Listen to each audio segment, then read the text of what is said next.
ఆత్మీయ మిత్రులకు, శ్రేయోభిలాషులకు మాఘమాస ప్రారంభ శుభాకాంక్షలు. భారతదేశము పవిత్రమైన కర్మభూమి. ఇక్కడ యజ్ఞాలు, యాగాలు, క్రతువులు నిత్యము నిర్వహించబడుతూ ఉంటాయి.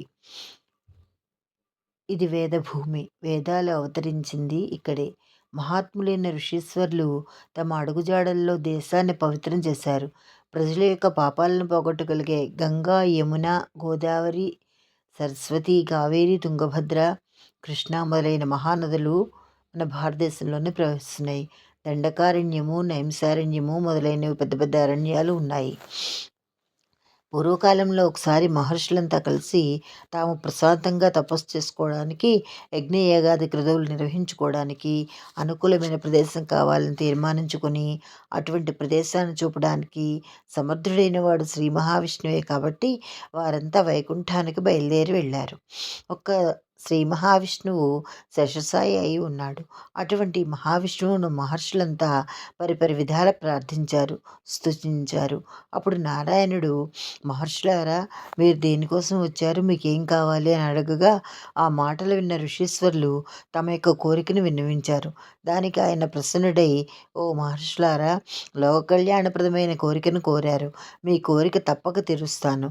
నా చేతిలోని చక్రాన్ని భూమి మీద విసురుతాను. అది పడిన చోట 10 యోజనాల చుట్టుపక్కల ప్రదేశం అంతా పవిత్రమైన ప్రదేశం అవుతుంది. యజ్ఞయాగాది పవిత్ర కార్యాలు తపస్సు చేసుకోవడానికి అనుకూలమైన చోటు అవుతుంది అంటూ తన చేతిలోని చక్రాన్ని భూమి మీదకి విసిరాడు. అది నేల మీద పడింది. నిమ్మి అంటే చక్రపు అంచు. ఆ చక్రం పడిన ప్రదేశము చుట్టుపక్కల 10 యోజనాల విస్తీర్ణమంతా అరణ్య ప్రాంతం. అందుకే అది నైమిసారణ్యం అని పిలువబడింది. అది ఇప్పుడు మధ్యప్రదేశ్ రాష్ట్రంలో ఉంది. మహర్షులంతా శ్రీమన్నారాయణుడికి నమస్కరించి ఆ ప్రాంతానికి వెళ్ళి అక్కడ స్థిర నివాసం ఏర్పరచుకున్నారు. ఆ ప్రాంతంలోనే వారు తపస్సు చేసుకుంటూ యజ్ఞయాగాది క్రతువులు నిర్వహిస్తున్నారు.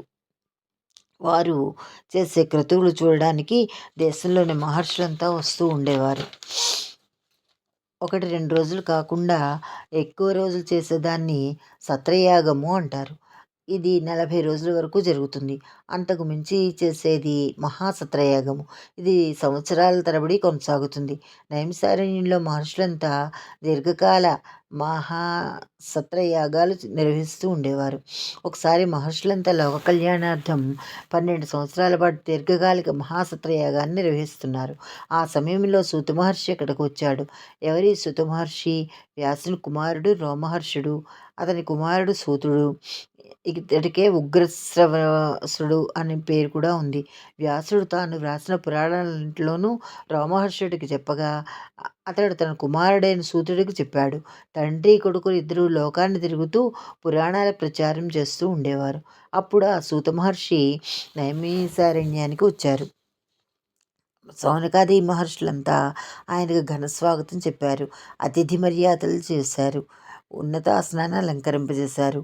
అప్పుడు శ్రీ మహర్షులు సూతుడితో, సూత మహర్షి, వ్యాసుడు వ్రాసిన పురాణాలన్నీ నీ తండ్రి వివరంగా చెప్పేవాడు.